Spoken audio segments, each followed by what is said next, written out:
옛날 아주 먼 옛날의 산세가 험하면서도 물이 맑기로 소문난 어느 깊은 산골 마을에 백성을 내 몸처럼 아끼는 원님이 살고 있었습니다. 이 고을은 사방이 병풍처럼 둘러쳐진 산 덕분에 바람이 거세지 않고 햇볕이 따스하게 들어 농사를 짓는 사람들이 걱정 없이 살아가던 평화로운 곳이었습니다.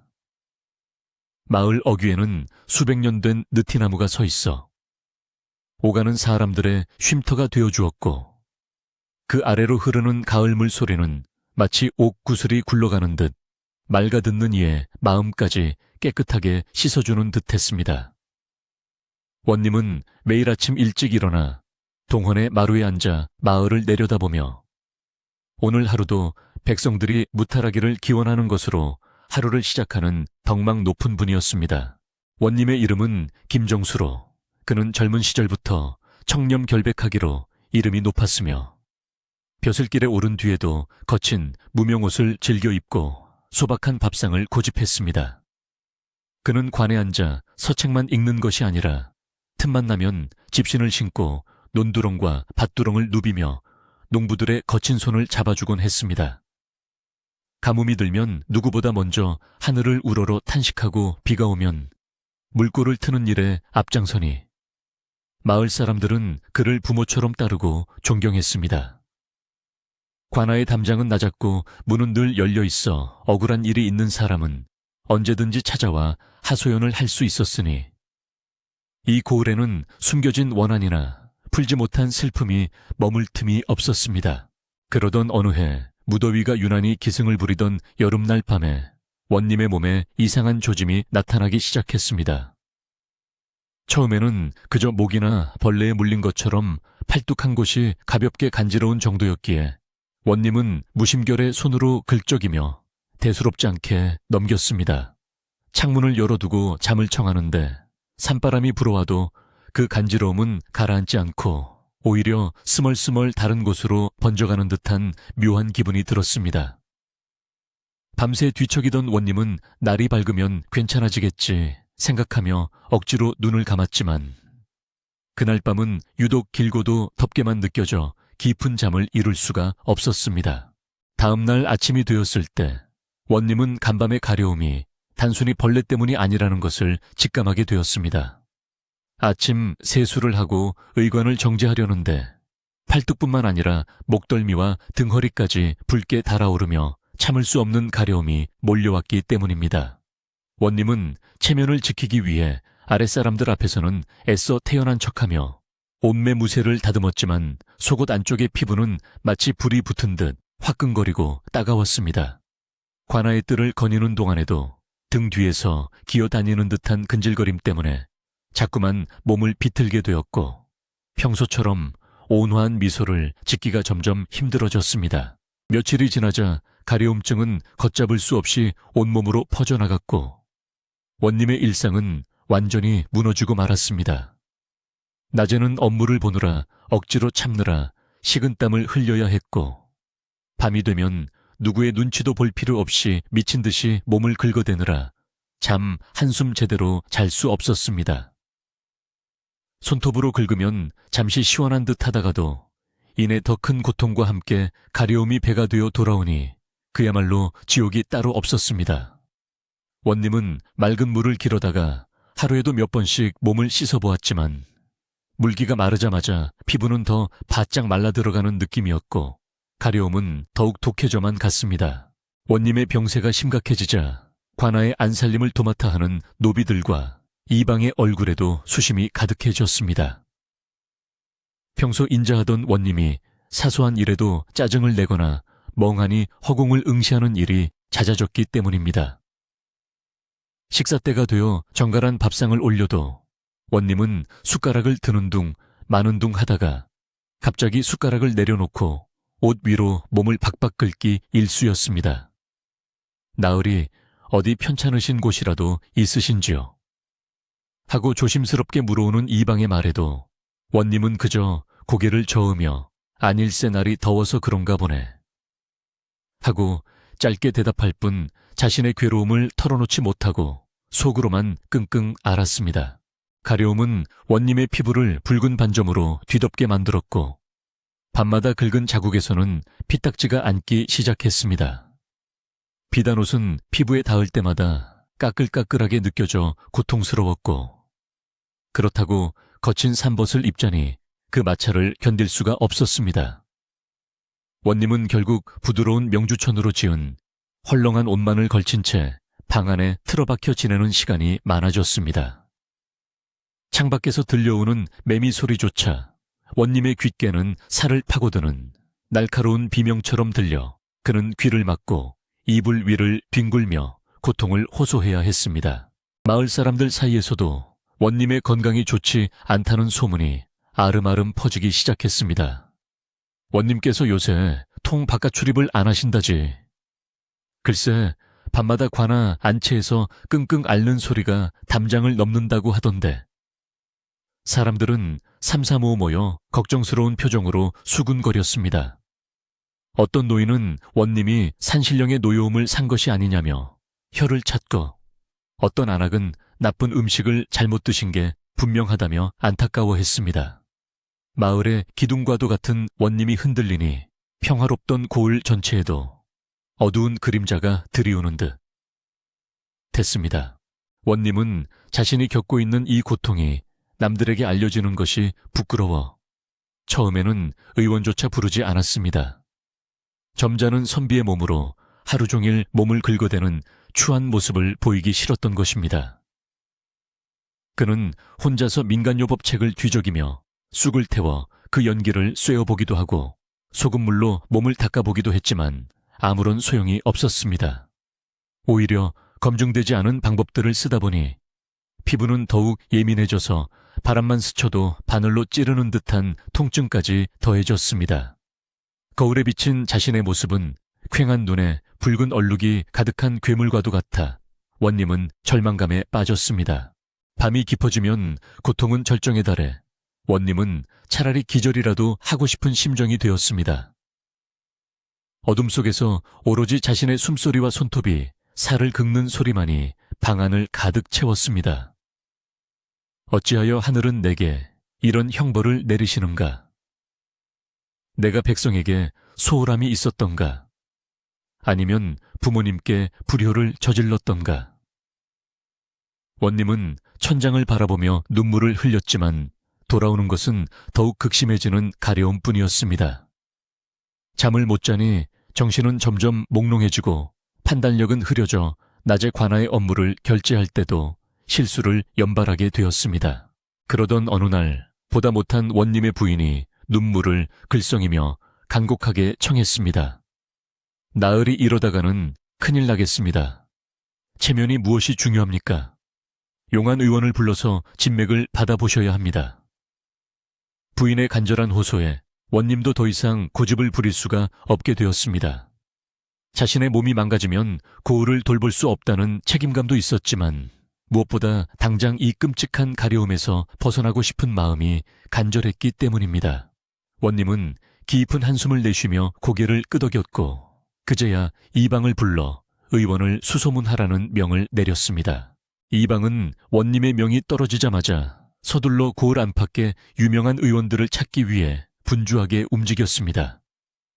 하지만 마음 한구석에는 불안감이 자리 잡고 있었습니다.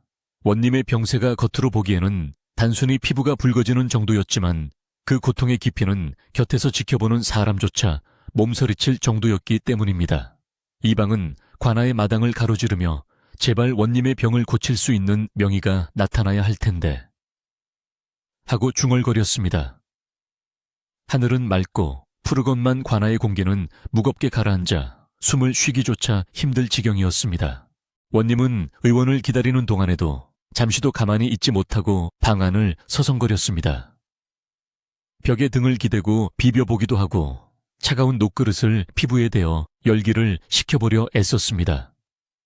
하지만 그 어떤 것도 찰나의 위로만 줄 뿐 뼛속까지 파고드는 근질거림을 잠재울 수는 없었습니다. 원님은 문득 창밖의 나무를 바라보며 저 나무 껍질처럼 자신의 피부도 딱딱하게 굳어버린다면 차라리 덜 가렵지 않을까 하는 엉뚱한 상상까지 하게 되었습니다. 그만큼 그의 정신은 피폐해져 가고 있었던 것입니다. 식사 시간이 되어도 밥알이 모래알처럼 느껴져 넘길 수가 없으니 원님의 몸은 나날이 야위어 갔습니다.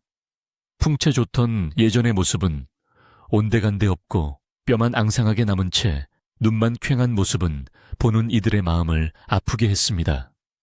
관아의 담장 너머로 아이들이 뛰어노는 소리가 들려오면 원님은 그 평범한 일상이 사무치게 부러워 눈시울을 붉혔습니다.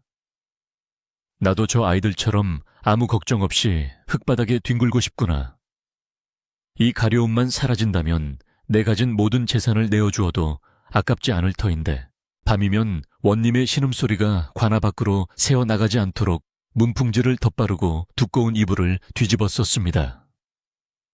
하지만 온몸의 구멍이란 구멍에서 벌레가 기어나오는 듯한 환각까지 겪으며 원님은 이불 속에서 괴성을 지르며 몸부림쳤습니다. 부인은 밤새 원님의 손을 잡고 곁을 지키며 남편의 손이 피부를 긁어 상처를 내지 못하도록 말리는 것이 일과가 되었습니다. 부인의 손등에도 원님의 손톱 자국이 남아 멍이 들었지만 그녀는 자신의 아픔보다 남편의 고통이 더 안타까워 소리 없이 눈물만 삼켰습니다.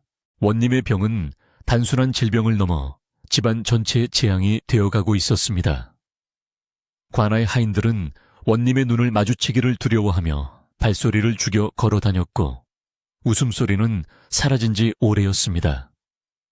마당에 핀 꽃들도 주인의 근심을 아는지 시들시들해 보였고 처마 밑에 제비들도 조용히 날아다니는 듯했습니다. 모든 것이 원님의 가려움증이라는 거대한 먹구름 아래 짓눌려 숨을 죽이고 있었습니다. 원님은 자신이 이 고통 속에서 영영 벗어나지 못하고 말라 죽는 것은 아닌지 덜컥 겁이 나기 시작했습니다.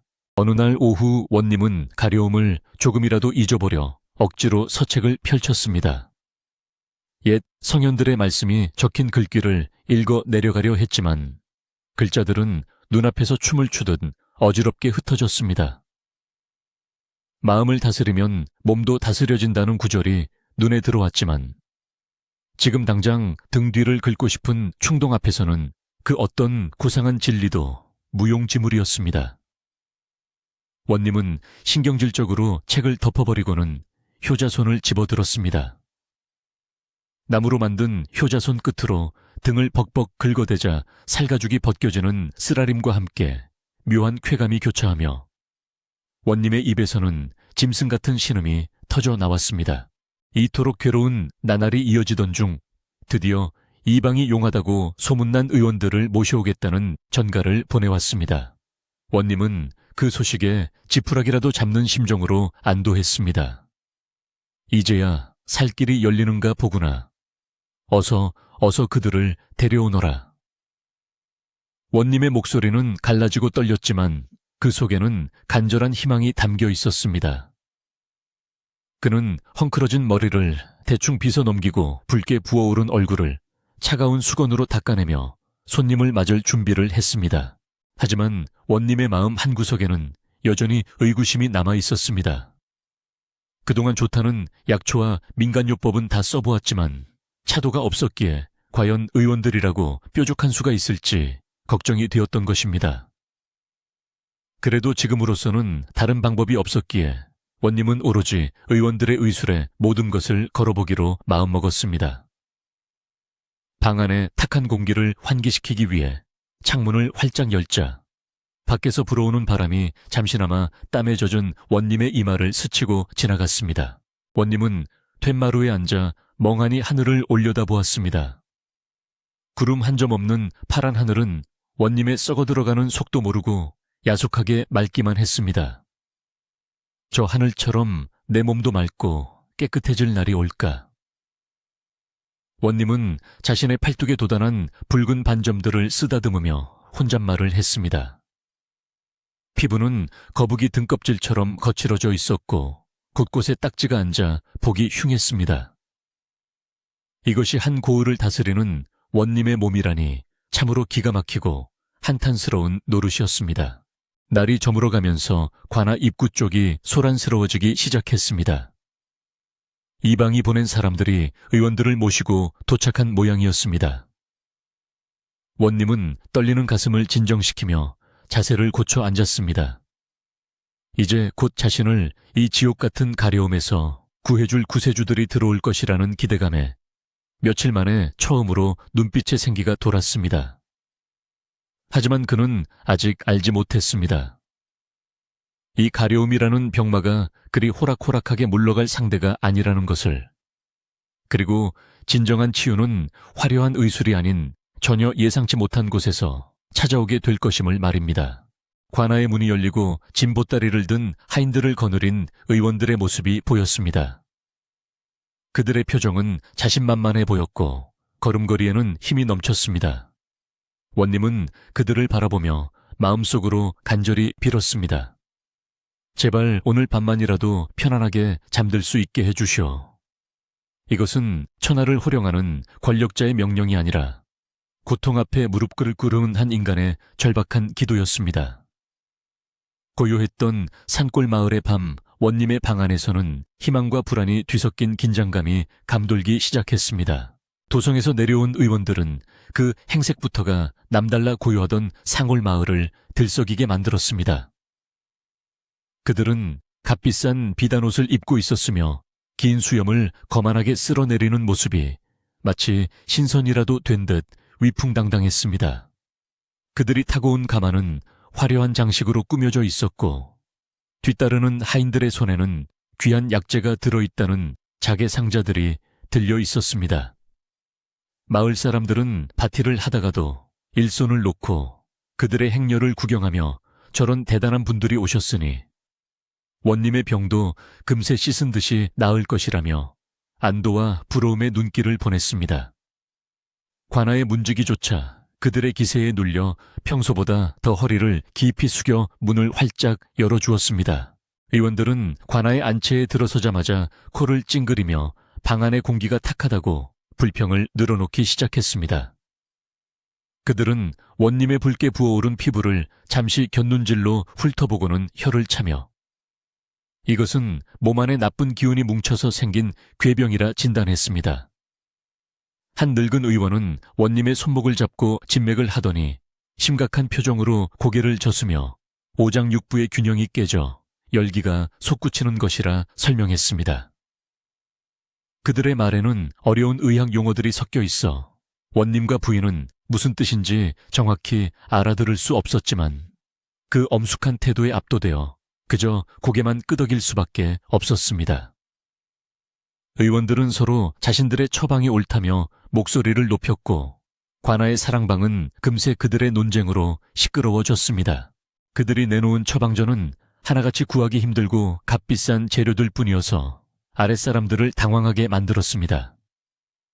백년 묵은 산삼의 잔뿌리라든가 이슬만 먹고 자란 사슴의 뿔을 갈아 만든 가루, 혹은 깊은 산속 바위 틈에서만 자란다는 희귀한 버섯 등을 요구했습니다. 이방과 하인들은 그 재료들을 구하기 위해 인근 장터는 물론이고 멀리 타 고을까지 밤낮없이 뛰어다녀야 했습니다. 원님은 자신의 병 때문에 아랫사람들이 고생하는 것이 미안했지만 의원들은 이 정도 정성이 없으면 병을 고칠 수 없다며 호통을 쳤기에 아무 말도 할 수 없었습니다. 관아의 창고에 쌓여있던 재물들이 약값으로 썰물처럼 빠져나갔지만 원님은 병만 낫는다면 그깟 재물은 중요하지 않다고 스스로를 위로했습니다. 드디어 귀한 약재들이 모이고 관아의 뒷뜰에는 하루 종일 약탕기를 다리는 매캐한 냄새와 연기가 자욱하게 피어올랐습니다. 의원들은 부채질을 하며 약불 조절을 지시했고 하인들은 땀을 뻘뻘 흘리며 불 앞에서 자리를 지켰습니다. 갓 다려낸 진한 갈색의 탕약이 원님 앞에 놓였을 때 원님은 떨리는 손으로 그릇을 들어 단숨에 들이켰습니다. 쓰디쓴 맛이 입안을 감돌고 뜨거운 기운이 식도로 넘어갔지만 원님은 이 약이 자신의 고통을 씻어주리라는 믿음 하나로 마지막 한 방울까지 남김없이 마셨습니다. 그리고 의원들이 직접 조제했다는 하얀 연고를 온몸에 바르고는 이제나저제나 가려움이 멈추기를 기다리며 눈을 감고 누워 있었습니다. 하지만 기대와는 달리 약을 먹고 바른 지 얼마 지나지 않아 원님의 몸에는 끔찍한 반응이 나타나기 시작했습니다. 처음에는 시원한 듯했던 피부가 갑자기 불덩이처럼 뜨거워지더니 가려움이 잦아들기는커녕 전보다 몇 배는 더 강렬하게 몰려왔던 것입니다. 원님은 아이고 뜨거워라 살려주시오 하고 비명을 지르며 자리에서 벌떡 일어났습니다. 연고를 바른 자리는 붉은색을 넘어 검붉게 부어올랐고 피부는 마치 끓는 물을 끼얹은 것처럼 화끈거렸습니다. 원님은 고통을 참지 못하고 방바닥을 구르며 손톱으로 미친 듯이 몸을 긁어댔고 그 처참한 광경에 부인은 입을 틀어막고 주저앉아 통곡했습니다. 의원들은 당황한 기색이 역력했으나 곧바로 태도를 바꾸어 원님을 탓하기 시작했습니다. 원님께서 마음을 편안히 먹지 못하고 조급해하시니 약 기운이 독이 되어 퍼진 것입니다. 혹은 이 고을의 물이 좋지 않아 약효를 제대로 내지 못하는 탓입니다. 라며 말도 안 되는 변명을 늘어놓았습니다. 그들은 자신들의 처방이 틀렸다는 것은 인정하지 않은 채 더 강한 약을 써야 한다거나 침을 놓아야 한다며 또 다른 고통스러운 치료를 강요했습니다. 원님은 그들의 말에 반박하고 싶었지만 너무나 괴로운 나머지 판단력을 잃고 그들이 하자는 대로 몸을 맡길 수밖에 없었습니다. 날카로운 침이 원님의 앙상한 몸 곳곳에 꽂혔지만 가려움은 뼛속 깊은 곳에서부터 끈질기게 기어 올라왔습니다. 침을 맞은 자리는 멍이 들고 피가 맺혔으며 원님은 이제 사람의 형색이라고 할 수 없을 만큼 망가져 버렸습니다.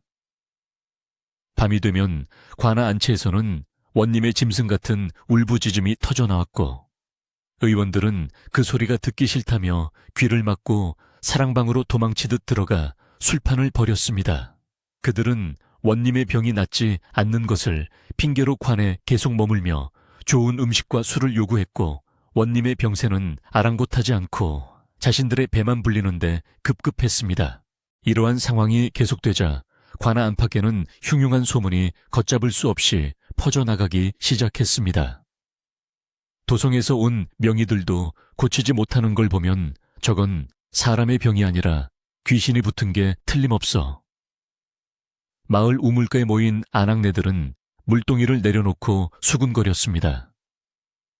원님이 겉으로는 청렴한 척했지만 뒤로는 우리가 모르는 큰 죄를 지어서 하늘이 벌을 내린 게 아닐까.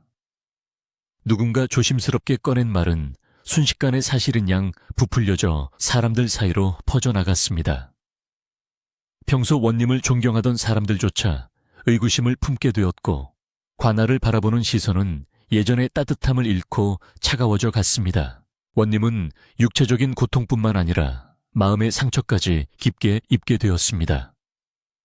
하인들이 자신을 바라보는 눈빛에서 두려움과 경멸을 읽었기 때문입니다. 자신이 평생을 바쳐 지켜온 명예와 신뢰가 이깟 가려움증 하나 때문에 무너져 내리는 것을 지켜보는 것은 살이 타들어가는 것보다 더 큰 고통이었습니다. 그는 거울 속에 비친 흉측한 괴물을 깨뜨려 버리고 싶었지만 손을 들어 올릴 힘조차 남아있지 않았습니다. 다 나가라. 내 꼴을 보지 말고 다들 나가란 말이다. 원님은 쉰 목소리로 소리치며 베개를 던졌지만 방 안에는 정막만이 감돌 뿐이었습니다. 의원들은 이제 대놓고 원님을 비난하며 짐을 쌀 준비를 하는 척 엄포를 놓았습니다. 우리의 신통한 의술로도 안 되는 것을 보니 원님의 부덕함이 하늘을 찔렀나 봅니다. 더 이상 이곳에 머무르는 것은 우리 명성에 흠이 될 뿐이오.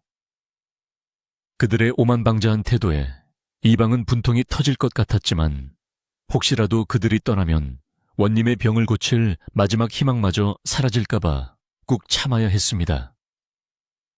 관아는 주인은 병들어 죽어가는데 객들이 주인 노릇을 하는 기이하고도 슬픈 형국이 되어가고 있었습니다.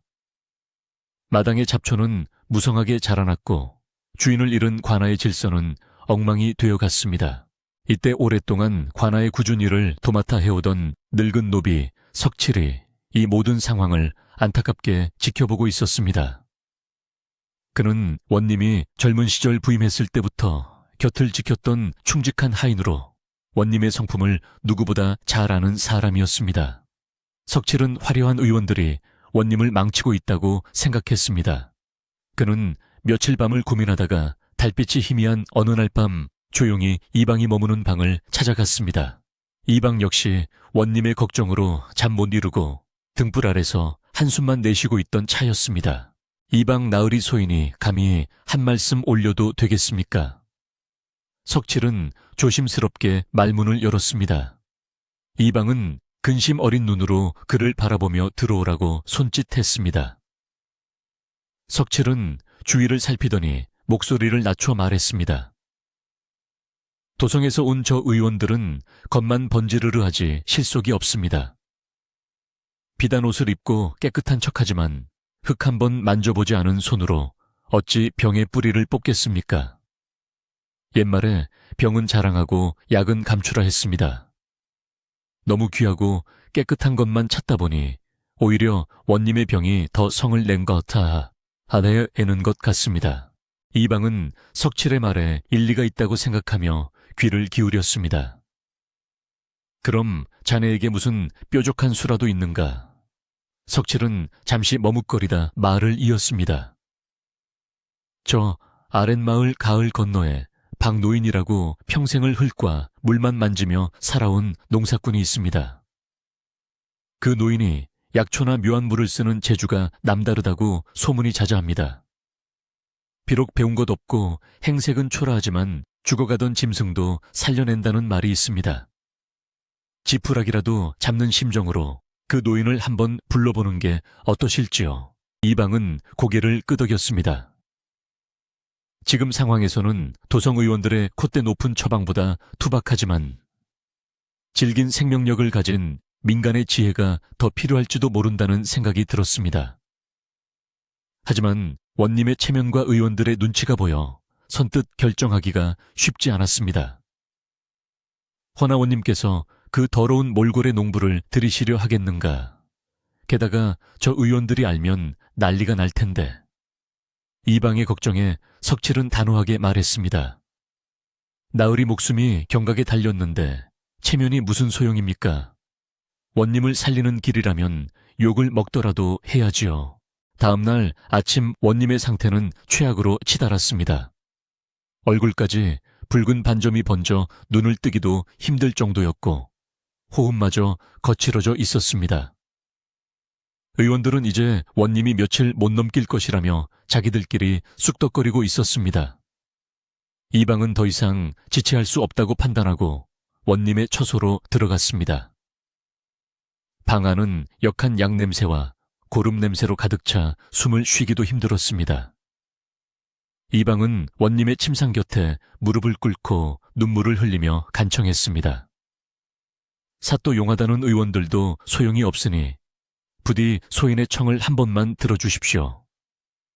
마을에 비방을 하는 늙은 농부가 있다 하오니 그를 한번 불러드리는 것이 어떻겠습니까? 원님은 희미하게 눈을 뜨고 이방을 바라보았습니다. 그의 눈동자는 고통으로 탁하게 흐려져 있었지만 살고 싶다는 절박함만은 여전했습니다. 화려한 약도 침도 유명한 의원도 모두 실패했습니다. 이제 그에게 남은 것은 아무것도 없었습니다. 원님은 힘겹게 고개를 끄덕이며 갈라진 입술로 속삭였습니다. 내 몸이 불타는 것 같네. 누구라도 좋으니 제발 이 불을 꺼다오. 원님의 허락이 떨어지자 이방은 곧바로 석칠을 불러 박노인을 모셔오라고 명했습니다. 그 시각 사랑방에 있던 의원들은 이방이 천한 농부를 부르러 갔다는 소식을 듣고 코웃음을 쳤습니다. 감히 무식한 촐로가 우리의 의수를 능가하려 하다니 기가 찰 노릇이군. 원님이 드디어 미치신 게야. 더러운 손으로 만지면 병이 덧날 텐데 내버려 둡시다. 우린 할 만큼 했으니. 그들은 박노인이 오면 망신을 주어 쫓아낼 작정으로 팔짱을 끼고 기다렸습니다. 관아의 분위기는 폭풍전야처럼 팽팽한 긴장감에 휩싸였습니다.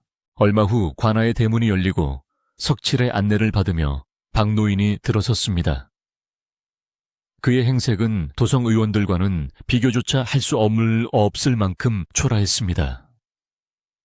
흑투성이 무명옷에 낡은 집신을 신고 등에는 커다란 지게를 지고 있었는데 그 지게 위에는 검은 천으로 덮인 큼지막한 항아리 하나가 얹혀 있었습니다.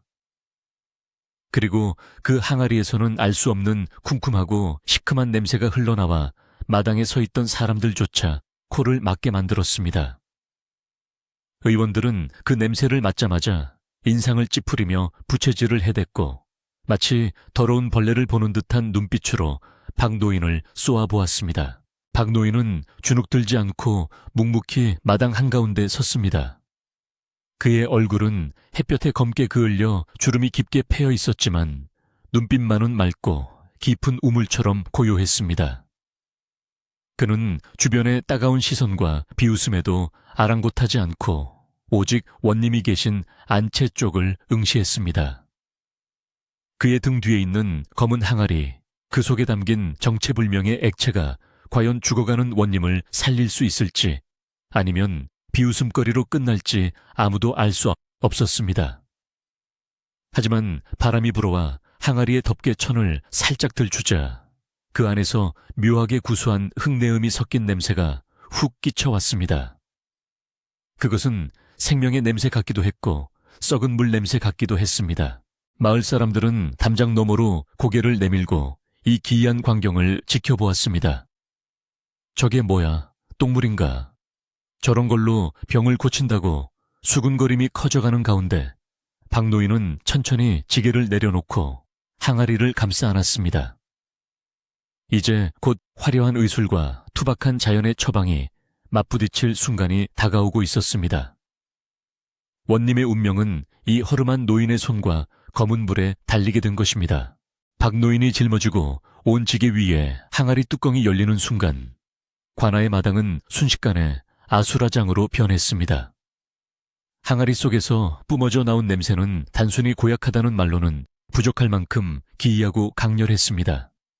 그것은 마치 늪지대 깊은 곳에서 수십 년간 썩은 나무칩 냄새 같기도 했고 시골 장터 구석에서 삭힌 젓갈 냄새 같기도 했습니다. 비단 옷을 입고 점잖은 체하던 도성의 의원들은 일제히 소매로 코와 입을 틀어막으며 뒷걸음질 쳤습니다. 이게 무슨 해괴한 냄새란 말이냐? 관에 똥통을 들고 온 것이냐? 수염이 하얀 늙은 의원이 얼굴을 붉히며 호통을 쳤지만 박 노인은 그저 무덤덤한 표정으로 항아리를 지키고 서 있을 뿐이었습니다. 마당에 있던 하인들과 구경하던 마을 사람들조차 냄새에 질려 웅성거리기 시작했습니다. 하지만 그 냄새에는 사람을 불쾌하게 만드는 악취 이상의 무언가가 있었습니다. 맡으면 맡을수록 코끝이 찡해지면서도 묘하게 흙냄새가 섞여 있어 시골에서 나고 자란 사람들에게는 어딘가 익숙한 느낌을 주기도 했습니다. 마치 장마가 끝난 뒤 뜨거운 햇볕이 젖은 땅을 달굴 때 피어오르는 냄새와 비슷했습니다. 그러나 평생 깨끗한 약재 향만 맡아온 의원들에게 이 냄새는 견딜 수 없는 모욕이자 고문이었습니다. 그들은 당장이라도 저 더러운 노인과 항아리를 관아 밖으로 내치라며 포졸들에게 소리쳤습니다. 이 소란스러운 소리는 안차의 깊숙한 곳, 고통 속에 누워있는 원님의 귀에까지 흘러 들어갔습니다. 원님은 가려움 때문에 온 신경이 곤두서 있어 작은 소리에도 예민하게 반응했습니다. 밖이 왜 이리 소란스러운가? 내 머리가 깨질 것만 같구나. 원님이 신음 섞인 목소리로 묻자 곁을 지키던 부인이 방문을 살짝 열어보았습니다. 문이 열리자마자 마당을 채우던 그 쿰쿰하고 시큼한 냄새가 방 안으로 훅 끼쳐 들어왔습니다. 부인은 순간적으로 미간을 찌푸리며 옷깃으로 코를 막았지만 이상하게도 원님은 그 냄새를 맡는 순간 거칠게 몰아쉬던 숨을 멈칫했습니다. 그 냄새는 원님의 기억, 저편 아주 어린 시절의 어느 여름날을 떠올리게 했습니다. 할머니의 손을 잡고 거닐던 밭둑 뜨거운 태양 아래 무성하게 자라던 풀들의 냄새, 그리고 땀 냄새가 섞인 그 투박하고 원초적인 향기가 코끝을 스쳤기 때문입니다. 역겨운 약 냄새와 고름 냄새에 찌들어 있던 원님의 방 안에 전혀 다른 종류의 공기가 들어온 셈이었습니다. 원님은 긁느라 피투성이가 된 팔을 이불 밖으로 내놓으며 힘겹게 고개를 돌렸습니다. 이 냄새는 무엇이냐? 의원들이 또 새로운 약을 다리는 것이냐? 마당에서는 여전히 의원들과 박 노인 사이에 팽팽한 대치가 이어지고 있었습니다. 이 방은 의원들의 성화에 못 이겨 난처한 표정으로 박 노인에게 다가갔습니다. 노인장, 이걸 정말 약이라고 가져온 건가? 냄새가 너무 심해서 원님께서 놀라시지 않겠나? 도대체 이 검은 물의 정체가 뭐란 말인가? 이 방의 물음에 박 노인은 투박한 손으로 항아리 겉면을 쓰다듬으며 입을 열었습니다. 그의 목소리는 쩌렁쩌렁하지는 않았지만 땅속 깊은 곳에서 울리는 바위처럼 단단하고 묵직했습니다. 이것은 더러운 물이 아니오. 땅이 품고 해가 다려낸 물입니다. 사람 몸에 난 불은 맑은 물로는 끌 수가 없는 법이지요.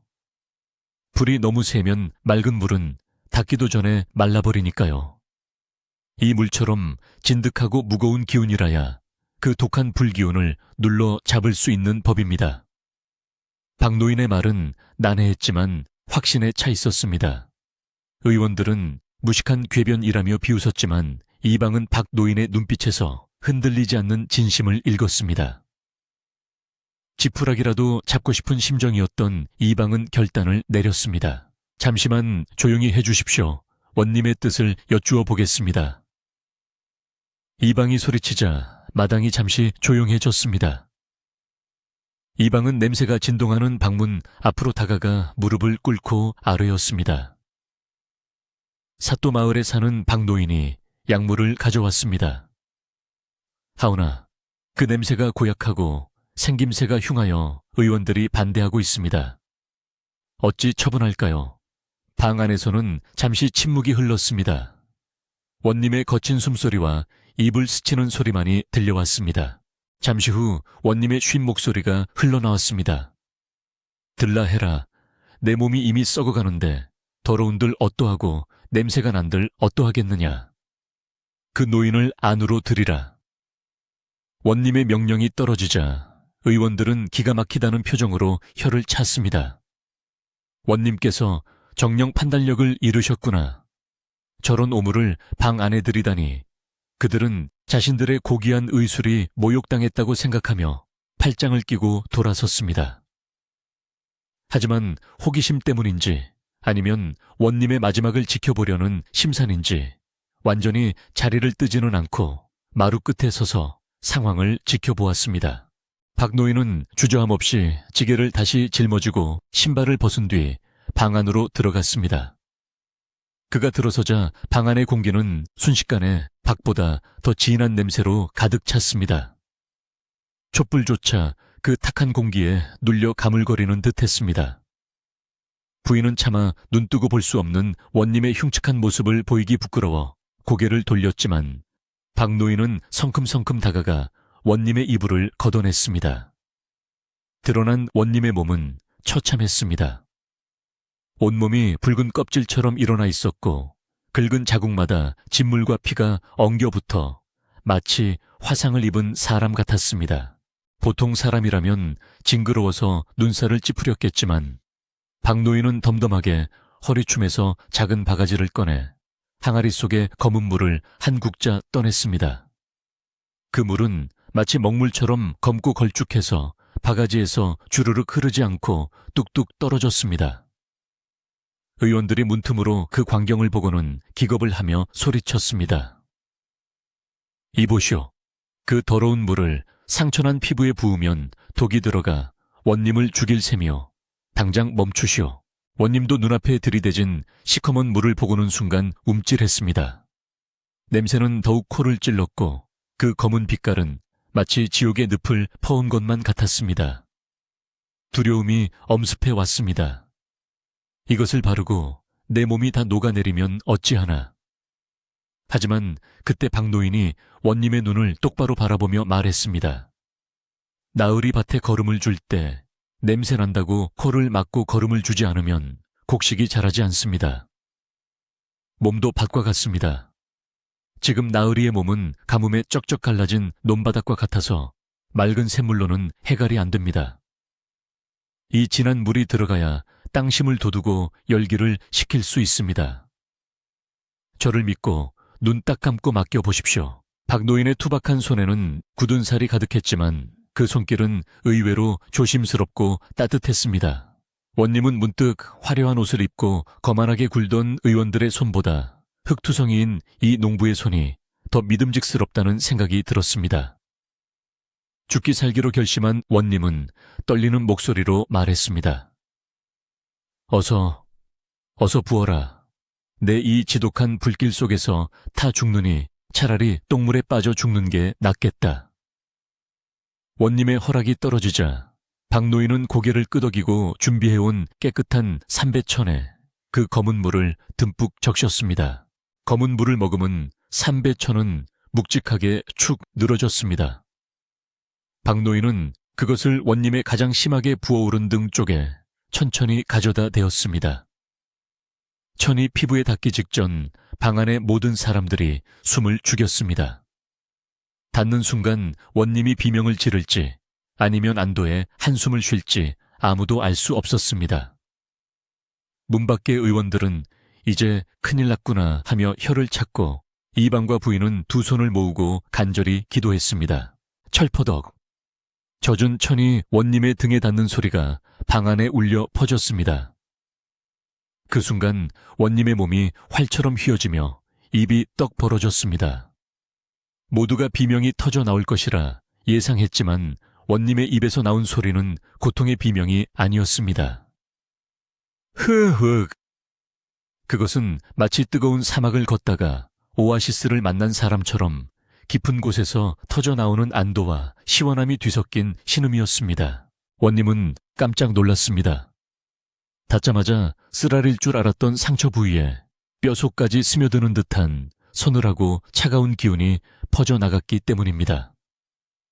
그 차가움은 얼음의 차가움과는 달랐습니다. 마치 깊은 산속 그늘진 바위 밑에 고인물에 발을 담근 것처럼 묵직하고도 평온하게 열기를 빨아들이는 느낌이었습니다. 며칠 동안, 아니 몇 달 동안 원님을 괴롭히던 그 끔찍한 화끈거림이 검은 물이 닿은 자리에서부터 거짓말처럼 사그라들기 시작했습니다. 박노인은 서두르지 않고 묵묵히 검은 물을 적신천으로 원님의 팔과 다리 가슴을 차례로 덮어 나갔습니다. 냄새는 여전히 고약했지만 원님에게는 그 냄새가 더 이상 악취로 느껴지지 않았습니다. 오히려 그 냄새가 자신의 몸에 붙은 열귀신을 쫓아내는 향기로운 냄새처럼 느껴지기까지 했습니다. 원님의 거칠었던 호흡이 점차 차분해지고 잔뜩 찡그렸던 미간이 펴지기 시작하자 지켜보던 부인은 놀라움에 입을 다물지 못했습니다. 이 광경을 지켜보던 도성 의원들은 믿을 수 없다는 표정으로 서로를 쳐다보았습니다. 저럴 수가 있나? 저 더러운 물이 진통제라도 된단 말인가? 분명 일시적인 현상일 걸세. 곧 도끼가 퍼져 더 큰 사단이 날 거야. 그들은 여전히 자신의 패배를 인정하려 하지 않고 억지 주장을 폈지만 그들의 목소리에는 이미 힘이 빠져 있었습니다. 원님의 표정이 너무나 편안해 보였기 때문입니다.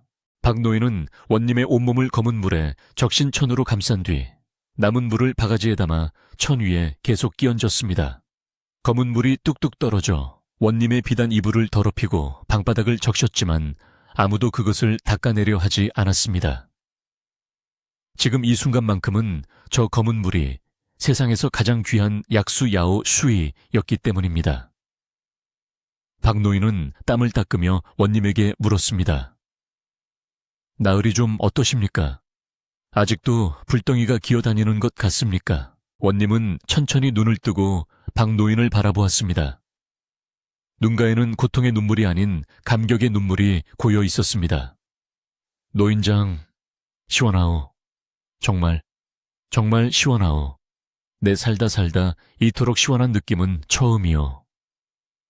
원님의 목소리는 떨렸지만 그 속에는 생기가 돌아오고 있었습니다. 피부를 갉아먹던 가려움이 사라지니 그제야 정신이 맑아지며 주변이 제대로 보이기 시작했습니다. 이방은 그 모습을 보고 감격하여 눈물을 훔쳤고 부인은 박노인의 손을 잡고 고맙습니다. 정말 고맙습니다. 하며 연신 고개를 숙였습니다. 박노인은 쑥스러운 듯 헛기침을 하며 아직 다 나은 게 아닙니다. 이 물이 마르기 전에 계속 적셔주어야 독이 완전히 빠집니다. 라고 말했습니다. 그는 의원들이 보란 듯이 더 정성스럽게 원님의 몸을 닦아내며 흙투성이 손으로 비단 옷 입은 자들이 하지 못한 일을 해내고 있었습니다. 의원들은 더 이상 그 자리에 있기가 민망해졌습니다. 자신들이 처방한 값비싼 약재들은 모두 허사였고 자신들이 무시한 농부의 검은 물이 원님을 살리고 있었으니 말입니다. 그들은 슬금슬금 뒷걸음질치며 방문을 빠져나갔습니다. 하지만 박노인은 그들을 쳐다보지도 않았습니다. 그는 오로지 원님의 환부와 그 검은 물에만 집중하고 있었습니다. 그의 투박한 손길 하나하나에는 생명을 귀하게 여기는 농부의 마음이 담겨 있었습니다. 밤이 깊어지면서 관에는 묘한 정적이 흘렀습니다. 원님의 신음소리가 멈추자 풀벌레 소리가 다시 들려오기 시작했습니다. 방 안을 가득 채운 검은 물 냄새는 밤바람을 타고 관아 담장을 넘어 마을로 퍼져나갔습니다. 사람들은 그 냄새를 맡으며 원님 댁에서 또 무슨 일이 났나 보네 하고 걱정했지만 사실 그 냄새는 치유의 시작을 알리는 신호였습니다. 원님은 검은 물에 흠뻑 젖은 채 몇 달 만에 처음으로 몸을 긁지 않고 가만히 누워있을 수 있게 되었습니다. 박노인은 밤새도록 원님의 곁을 지키며 물이 마를라치면 다시 적셔주기를 반복했습니다. 촛불 아래 비친 그의 그림자는 마치 거대한 산처럼 든든해 보였습니다. 원님은 몽롱한 정신 속에서 박노인의 그림자를 바라보며 생각했습니다. 진정한 의원은 저 촌로였구나. 내가 헛된 껍데기만 조차 고생을 자초했어. 원님의 마음속에 자리 잡았던 오만과 편견도 검은 물에 씻겨 내려가는 듯 했습니다. 새벽녘이 가까워오자 검붉게 부어올랐던 원님의 피부 색깔이 조금씩 옅어지는 기미가 보였습니다. 열기가 빠져나가자 붉은 기가 가라앉고 진물이 흐르던 상처도 꾸덕꾸덕하게 마르기 시작한 것입니다.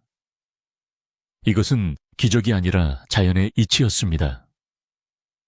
박노인이 가져온 검은 물의 정체가 무엇인지는 아직 정확히 밝혀지지 않았지만 그것이 원님의 몸에 딱 맞는 약이라는 것은 의심할 여지가 없었습니다. 동이 터오는 창밖으로 닭 울음소리가 들려왔고 원님은 평온한 얼굴로 깊은 잠에 빠져들 준비를 하고 있었습니다.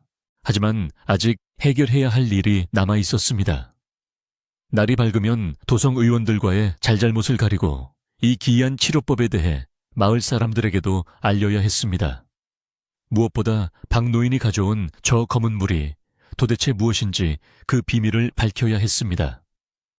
원님이 편안히 잠든 모습을 확인한 이방은 조용히 밖으로 나와 아침을 맞이하는 관아의 마당을 바라보았습니다. 어제와는 다른 희망 섞인 바람이 불어오고 있었습니다. 아침 햇살이 창호지 문을 뚫고 은은하게 방 안으로 스며들자 관아의 안채에는 지난 몇 달간 느껴보지 못한 평화로운 기운이 감돌았습니다.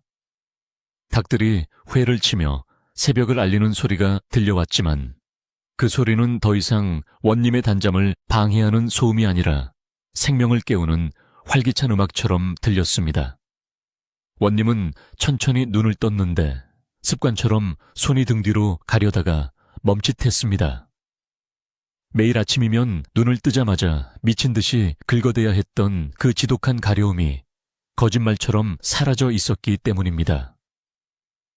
피부는 여전히 거칠고 딱지가 앉아 있었지만 그 밑에서 들끓던 뜨거운 열기는 간밤에 내린 비에 씻겨 내려간 듯 차분하게 가라앉아 있었습니다. 원님은 믿기지 않는다는 듯 자신의 팔뚝을 이리저리 살펴보았습니다.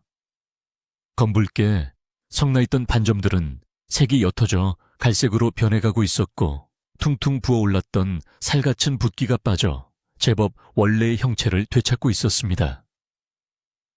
여봐라, 밖에 누구 있느냐. 원님의 목소리는 아직 잠겨 있었지만 예전의 신경질적이고 날카로운 톤이 아닌 부드럽고 안정된 목소리였습니다. 문 밖에서 밤을 새우며 대기하던 이방과 부인이 방문을 벌컥 열고 들어왔습니다. 그들은 원님의 얼굴을 보자마자 나으리 뭐 하고 외치며 감격에 겨워 울음을 터뜨렸습니다. 원님의 얼굴에 화색이 돌고 눈빛이 맑아진 것을 한눈에 알아본 것입니다. 부인은 원님의 손을 잡고 눈물을 흘리며 말했습니다. 나으리 밤새 한 번도 깨지 않고 주무셨습니다. 신음소리도 내지 않으셨고요. 정말 꿈만 같습니다. 이방 역시 코를 훌쩍이며 고개를 조아렸습니다. 하늘이 도우셨습니다. 아니, 저 박노인이 정말 기적을 일으켰습니다. 방 안에는 여전히 시큼하고 쿰쿰한 검은 물 냄새가 진동했지만 이제 그 누구도 그 냄새를 역겨워하지 않았습니다. 오히려 그 냄새는 원님을 죽음의 문턱에서 구해낸 구원의 향기처럼 느껴져 맡으면 맡을수록 마음이 놓이는 묘한 안도감을 주었습니다. 원님이 자리에서 일어나 앉아 기지개를 켜자 뼈마디가 우두둑 소리를 냈지만 그것조차 시원하게 느껴졌습니다. 내 몸이 날아갈 듯 가볍구나. 그동안 나를 짓누르던 바위 덩어리가 사라진 기분이야. 원님은 곁에서 졸고 있던 박노인을 바라보았습니다. 박노인은 원님이 깨어난 줄도 모르고 구석에 웅크리고 앉아 쪽잠을 자고 있었습니다. 원님은 그 투박한 농부의 모습에서 그 어떤 명의보다 위대한 스승의 모습을 보았습니다. 원님은 이방에게 조용히 일렀습니다. 박노인을 깨우지 말고 좀 더 자게 두어라.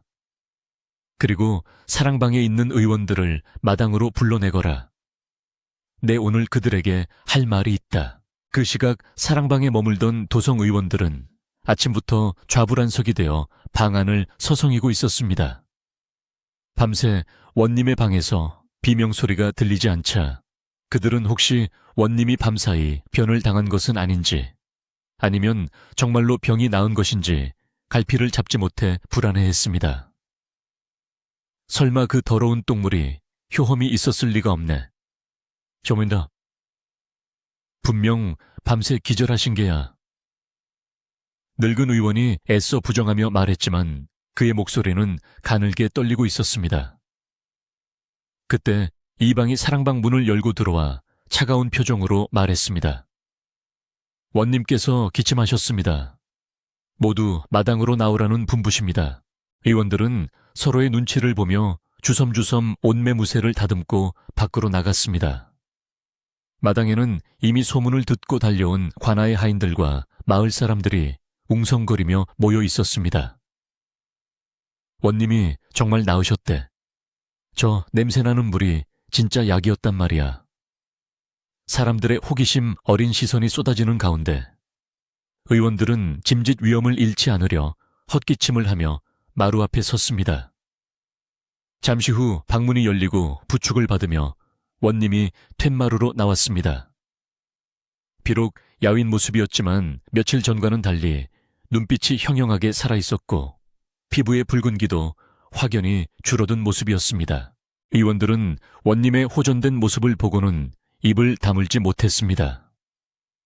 도저히 믿을 수 없는 광경에 그들은 꿀먹은 벙어리가 되어 멍하니 서 있을 뿐이었습니다. 원님은 툇마루에 앉아 의원들을 쭉 둘러보며 천천히 입을 열었습니다. 그대들은 도성에서 이름난 명이라 하여 내가 큰 기대를 걸고 모셔왔소. 헌데 그대들은 병을 보지 않고 사람의 겉모습만 보았으며 약을 쓰지 않고 재물만 탐하였소. 원님의 목소리는 낮았지만 관아 마당을 가득 채울 만큼 엄중하게 울려 퍼졌습니다. 늙은 의원이 당황하여 변명을 늘어놓기 시작했습니다. 사사또, 그것이 아니오라. 저희가 쓴 약 기운이 뒤늦게 돌아서 차도가 있는 것입니다. 저 더러운 물이 무슨 힘이 있겠습니까? 다 저희 공입니다. 옆에 있던 젊은 의원들도 맞장구를 치며 거들었습니다. 그렇습니다. 시기적으로 우연히 맞아떨어진 것이지 저 무식한 농부의 처방이 통할 리 만무합니다. 그들은 끝까지 자신들의 잘못을 인정하지 않고 박노인의 공을 가로채려 들었습니다. 이를 지켜보던 마을 사람들은 야유를 보내며 혀를 찼지만 의원들은 뻔뻔하게 고개를 쳐들었습니다. 그때 방 안에서 박노인이 부스스한 모습으로 걸어 나왔습니다. 그는 화려한 비단옷을 입은 의원들 옆에 섰는데 흙 묻은 무명옷과 헝클어진 머리카락이 대조를 이루어 더욱 초라해 보였습니다. 하지만 원님은 자리에서 일어나 박노인에게 정중하게 고개를 숙였습니다. 노인장 간밤에 고생 많으셨소. 덕분에 내가 살았습니다.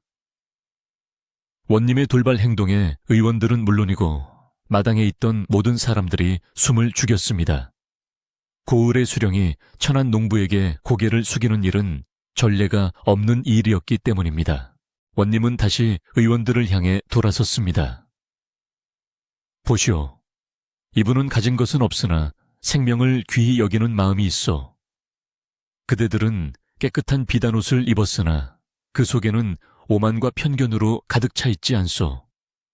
진정 더러운 것이 무엇인지 이제야 알겠구려. 원님은 자신의 팔을 들어 보여주며 말을 이었습니다. 내 몸에 바른 이 검은 물은 냄새가 나고 보기에 흉할지 모르나 내 병을 낫게 하고 내 마음을 편안하게 했소. 허나 그대들의 그 깨끗한 약과 침은 나를 더욱 고통스럽게만 했소.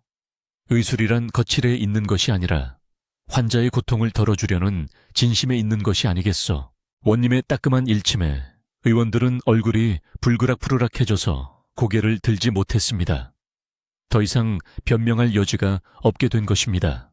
마을 사람들 사이에서는 옳소 원님 말씀이 100번 옳소냐 하는 환호성이 터져 나왔습니다. 의원들은 쥐구멍이라도 찾고 싶은 심정으로 슬금슬금 뒷걸음질을 쳤습니다. 원님은 그들에게 손짓하며 단호하게 명했습니다.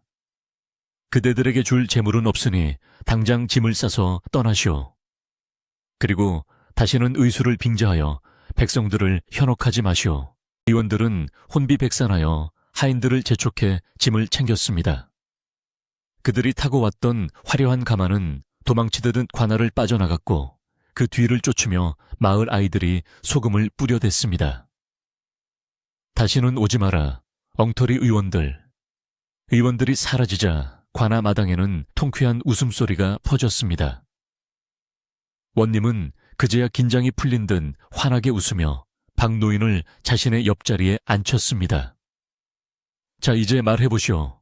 이 신통방통한 검은 물의 정체가 도대체 무엇이오? 내 궁금해서 견딜 수가 없구려.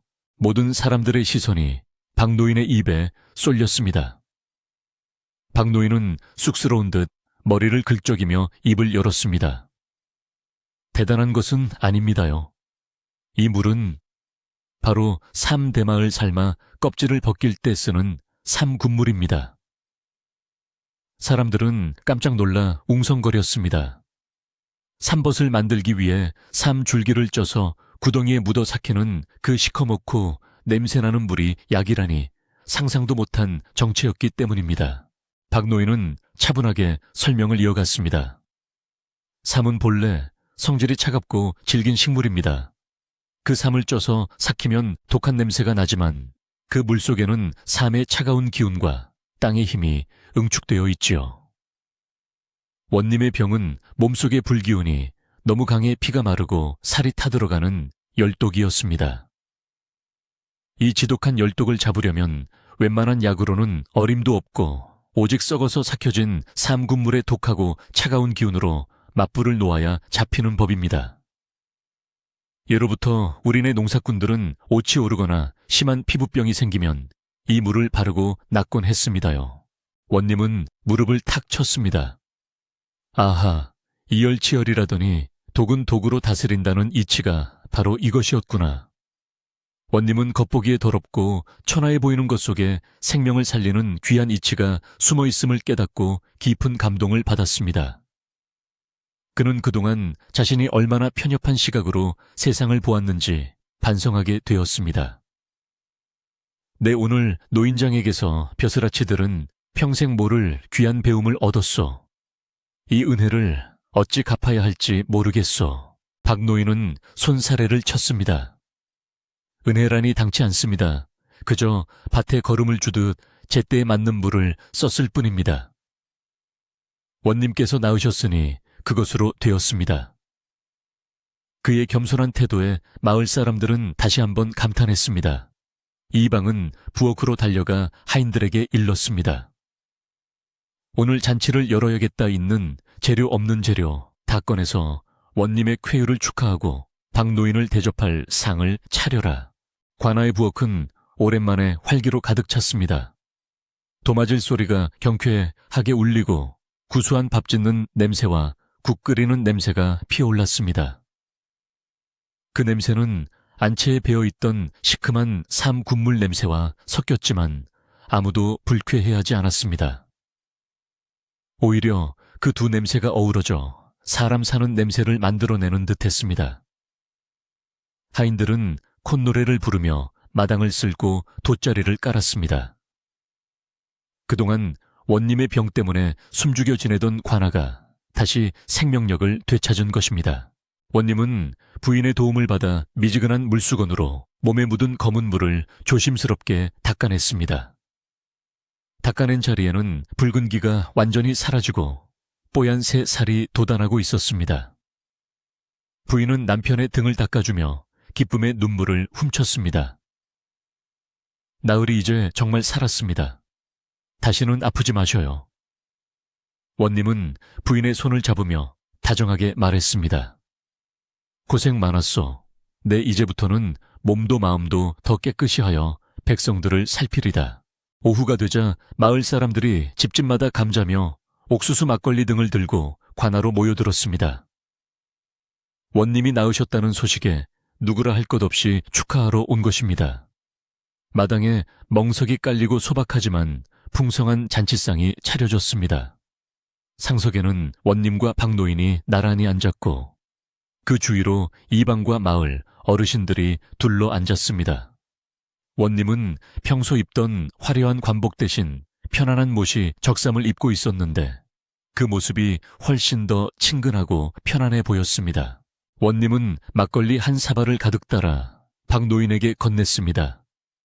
노인장 이 술은 내 생명의 은인에게 올리는 잔이오. 부디 사양 말고 드시오. 박노인은 두 손으로 잔을 받으며 환하게 웃었습니다. 그의 주름진 얼굴에 핀 미소는 마치 잘 익은 가을 국화처럼 아름다웠습니다. 사또께서 주시니 감사히 받겠습니다. 박노인이 술을 단숨에 들이키자 사람들은 박수와 환호를 보내며 즐거워했습니다. 해가 뉘엿뉘엿 저물어가고 관아의 담장 너머로 저녁 노을이 붉게 물들었습니다. 며칠 전만 해도 저 붉은 노을이 자신의 타오르는 피부 같아 끔찍하게 느껴졌던 원님이었지만 이제는 그저 아름다운 풍경으로만 보였습니다. 사람들의 웃음소리, 술잔, 부딪히는 소리, 아이들의 뛰어노는 소리가 어우러져 관아는 명절날처럼 흥겨웠습니다. 원님은 젓가락으로 나무를 집어먹으며 생각했습니다. 진수성찬이 따로 없구나. 마음이 편하니 물 한 모금도 달게 느껴지는 것을. 밤이 깊어지자 사람들은 하나둘씩 집으로 돌아갔습니다. 모두들 취기가 올라 얼굴이 불그스레했지만 표정만은 더할 나위 없이 행복해 보였습니다. 박노인도 지게를 지고 집으로 돌아가려 했으나 원님이 극구 말리며 오늘 밤은 관에서 주무시고 가라고 붙잡았습니다. 밤길이 어둡습니다. 내일 날이 밝으면 댁까지 모셔다 드릴 테니 오늘 밤은 여기서 편히 쉬시지요. 원님의 진심 어린 권유에 박노인은 못 이기는 척 사랑방에 짐을 풀었습니다. 관아는 다시 고요해졌지만 그 고요함은 예전의 무겁고 칙칙한 침묵이 아니었습니다. 포근하고 안락한 휴식의 침묵이었습니다. 원님은 깨끗한 이불 위에 누워 천장을 바라보았습니다. 어디선가 귀뚜라미 우는 소리가 들려왔습니다. 찌르르, 찌르르. 그 소리는 마치 원님을 위한 자장가처럼 들렸습니다. 몸의 어느 한 구석도 가렵지 않았습니다. 손발을 쭉 뻗고 누울 수 있다는 것이 이렇게 큰 축복인 줄 예전에는 미처 몰랐습니다. 이방은 마루 끝에 앉아 밤하늘의 별을 올려다보며 안도의 한숨을 내쉬었습니다. 원님의 병이 낫자 고을의 근심도 함께 사라진 것 같았습니다. 내일부터는 다시 밀린 공무를 처리하고 백성들의 민원을 살펴야 하겠지만 이방은 그 일이 전혀 힘들게 느껴지지 않을 것 같았습니다. 관아의 굴뚝에서는 마지막 남은 군불 연기가 모락모락 피어오르고 있었고 그렇게 고단했던 하루가 아니 길고 길었던 원님의 고통의 시간이 평화롭게 저물어가고 있었습니다. 다음날 아침 원님이 눈을 떴을 때 세상은 정과는 완전히 다른 모습으로 다가왔습니다. 창문을 통해 들어오는 햇살은 눈이 부시게 맑았고 처마 및 둥지에서 들려오는 제비 새끼들의 지저귀는 마치 천상의 음악처럼 귓가를 간지럽혔습니다. 무엇보다 놀라운 것은 아침이면 습관처럼 찾아오던 그 끔찍한 가려움이 씻은 듯이 사라졌다는 사실이었습니다. 원님은 자리에서 일어나 앉아 자신의 팔과 다리를 천천히 쓸어보았습니다. 거칠게 일어났던 피부는 밤사이 차분하게 가라앉았고 딱지가 떨어진 자리에는 아이 속살처럼 뽀얗고 부드러운 새살이 돋아나고 있었습니다. 지난밤에 깊고 달콤했던 잠은 보약 중의 보약이 되어 원님의 몸에 생기를 불어넣어 주었습니다. 원님은 방문을 열고 밖으로 나아가 크게 기지개를 켰습니다. 관아의 마당은 어제 잔치의 흔적을 치우느라 분주한 하인들의 움직임으로 활기가 넘쳤지만 그 소란스러움조차 평화롭게 느껴졌습니다. 이방이 원님을 발견하고는 한박 웃음을 지으며 달려왔습니다. 나으리 간밤에 편안하셨습니까? 안색이 10년은 젊어지신 것 같습니다. 이방의 말은 빈말이 아니었습니다. 고통으로 찌들었던 미간에 주름이 펴지고 눈동자에 총기가 돌아온 원님은 예전에 덕막 높고 인자한 모습 그대로였습니다. 원님은 이방의 어깨를 두드리며 웃었습니다. 내 평생 이렇게 개운한 아침은 처음일세. 이 모든 게 자네와 박노인 덕분이야. 원님은 서둘러 박노인을 찾았습니다.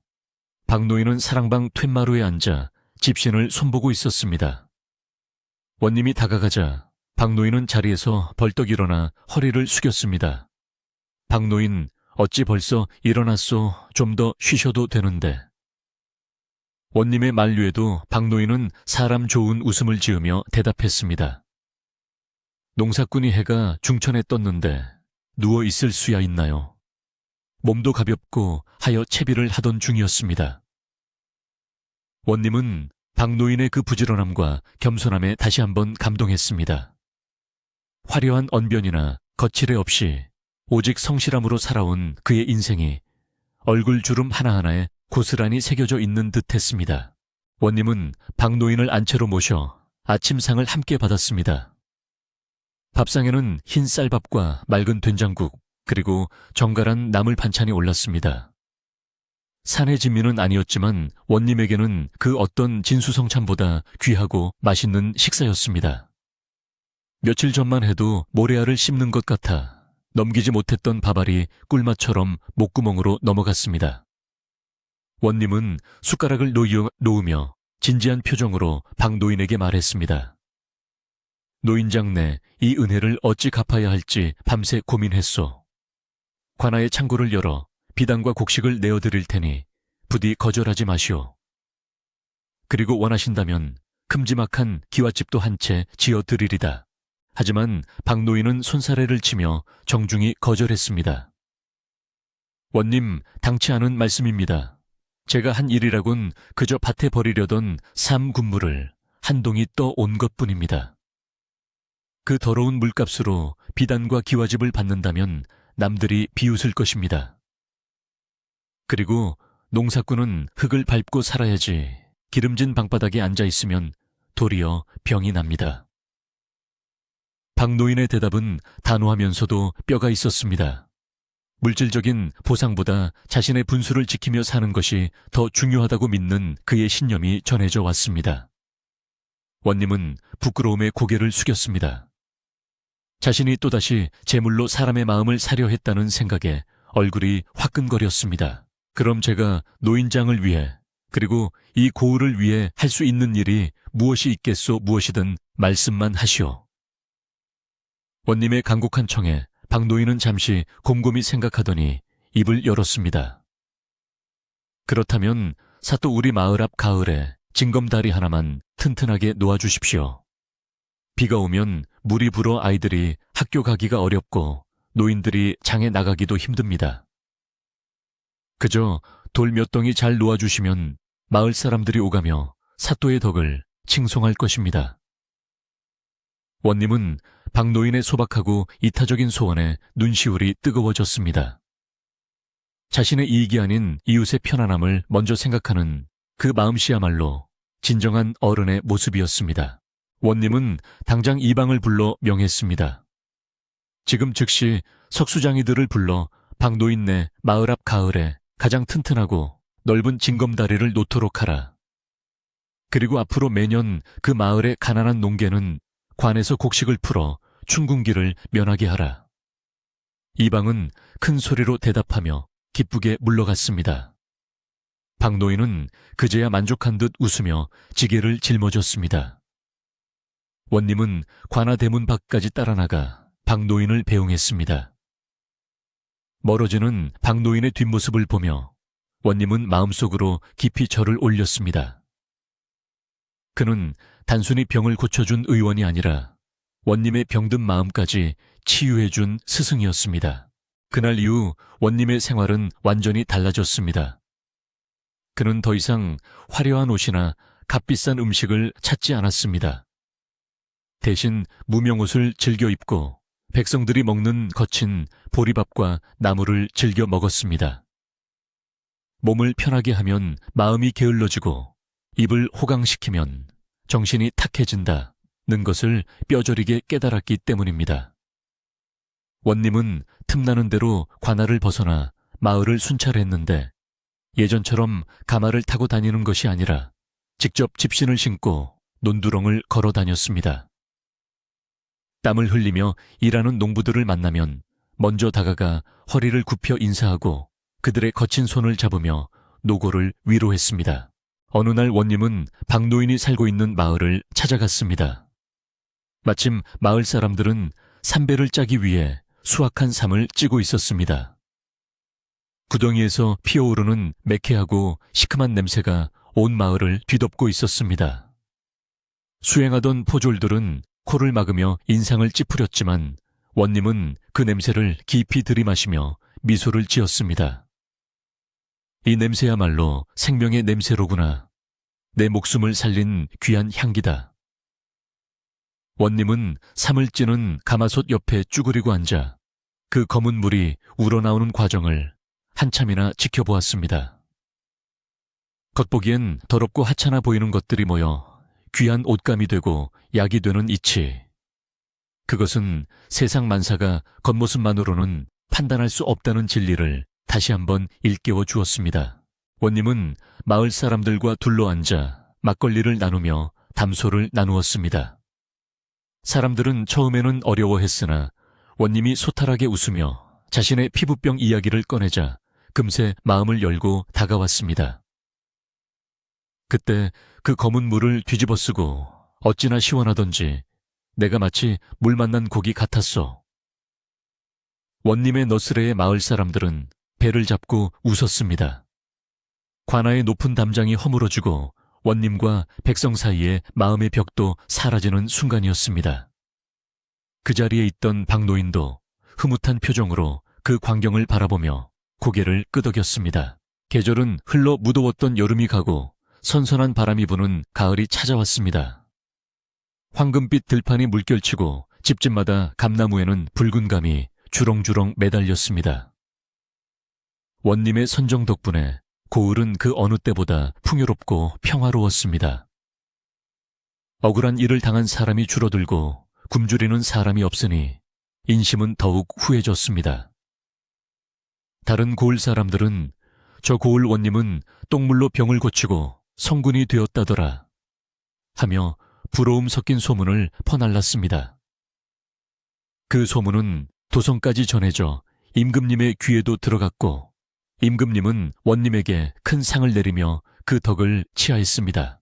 원님은 상으로 받은 비단을 모두 팔아 고을에 병들고 의지할 곳 없는 노인들을 위한 거처를 마련했습니다.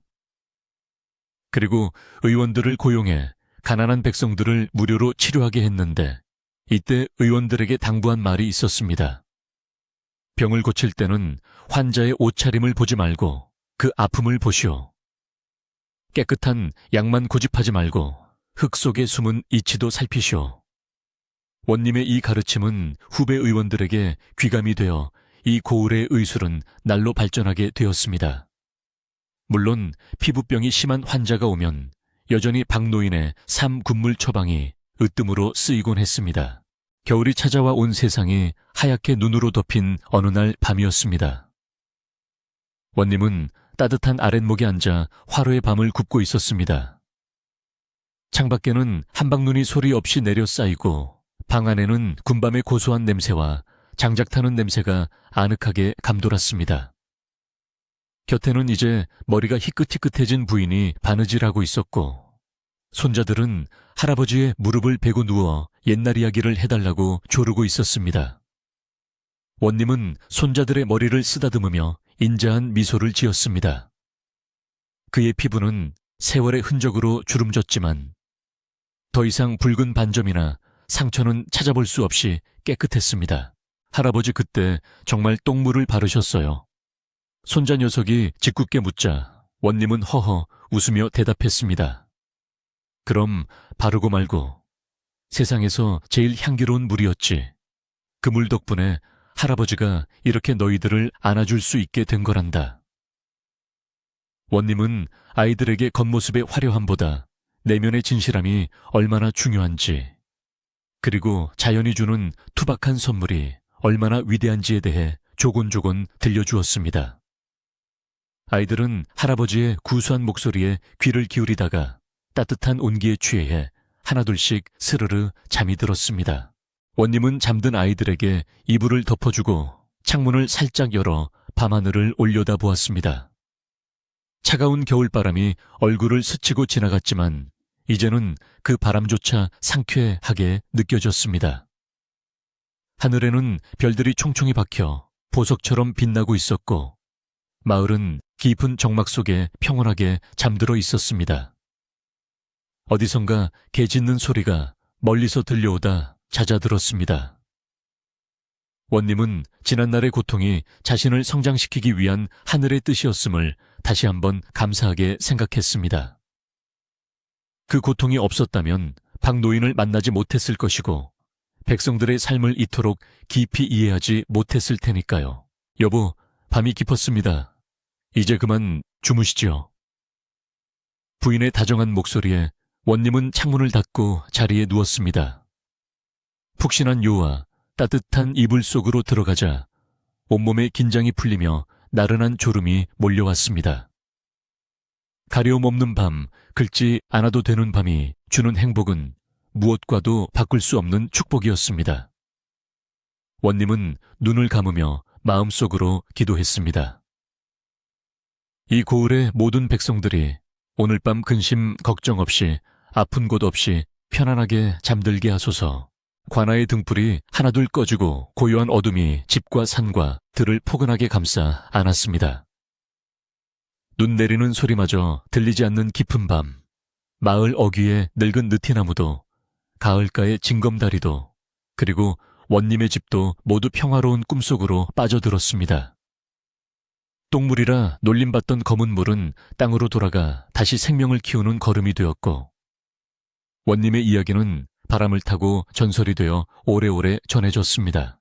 이제 여러분도 원님처럼 모든 무거운 짐과 근심을 내려놓으세요. 따뜻한 이불이 여러분을 감싸주고 편안한 밤이 여러분을 기다리고 있습니다. 오늘 하루도 정말 수고 많으셨습니다. 부디 꿈속에서는 맑고 시원한 바람이 불어오는 곳에서 아무런 걱정 없이 푹 쉬시기를 바랍니다. 안녕히 주무십시오.